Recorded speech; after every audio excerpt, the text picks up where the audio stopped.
Hey guys, I'm trying to get through all the questions. Some of my questions, when I answer them, they're not going to be on the model that you want, but I'm showing the technique and you can take this to an older patient. First thing I'm doing is I'm palpating her facial artery, and then you want to mark your borders. And then the next thing I'm doing is adding lidocaine with epinephrine. This is trying to use a cannula to help with those marionette lines. You can see she has an underbite like I have.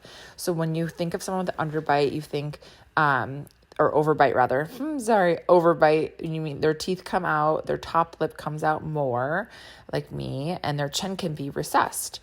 When your chin is recessed, then your basically DAO and your downturning of your mouth starts, and it can happen on an overbite person too. So it can happen on anyone, but you want to show your patient that and show them, like, see your teeth.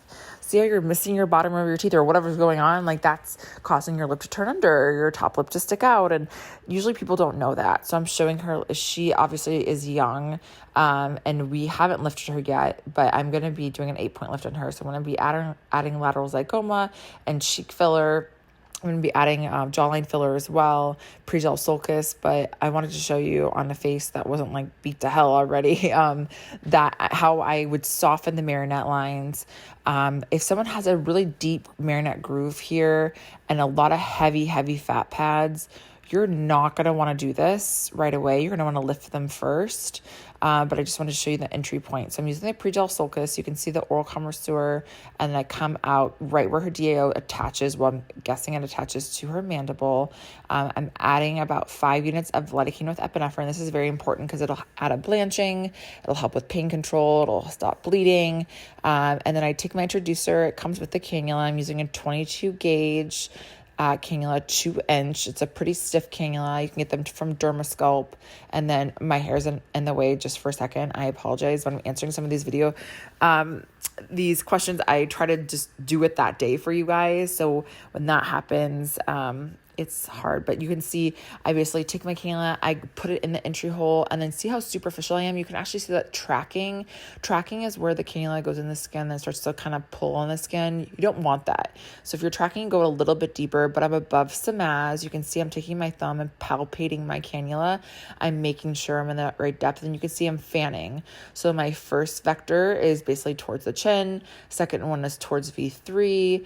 Third one's through the oral converseur. Fourth one's above oral converseur. You can see I'm stopping about a finger breadth away from that oral converseur area. That's where her superior labial and inferior labial kind of branch. And you can see that's where her V3 is. And this is chin projection. This is right on her mandible. And, you know, you don't want to be deep in this area. You want to be above platysmal. And that's where I think people get confused. They're like, I don't know what depth I'm supposed to be. With needle, you're on bone.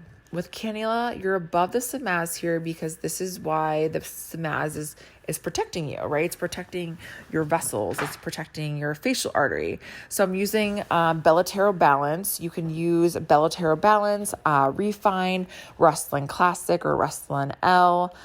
You can use Ultra if you want. If you're using Ultra, you might want to, I'm showing vectors 1, 2, 3, 4, 5, 6, and you can kind of go submalar, and then I'm showing you, I'm doing back of the ramus, the mandible, the angle, I'm doing pre-gel, chin, submalar. So those are kind of the areas I'm going into, and you can see how nice it is. And you could take your finger and kind of just smooth that area, but you can see this is the final product. This is her lifted. She's super swollen, so that will go down, but see how lifted she is? I'll show before here in a second. And then, Belotero Balance. Ultra, you want to use, I would dilute it down 0.1. But you can see what a difference that is. You can see the shadows are kind of gone around her mouth and just lifted and supported. So hopefully you guys like this and comment any questions.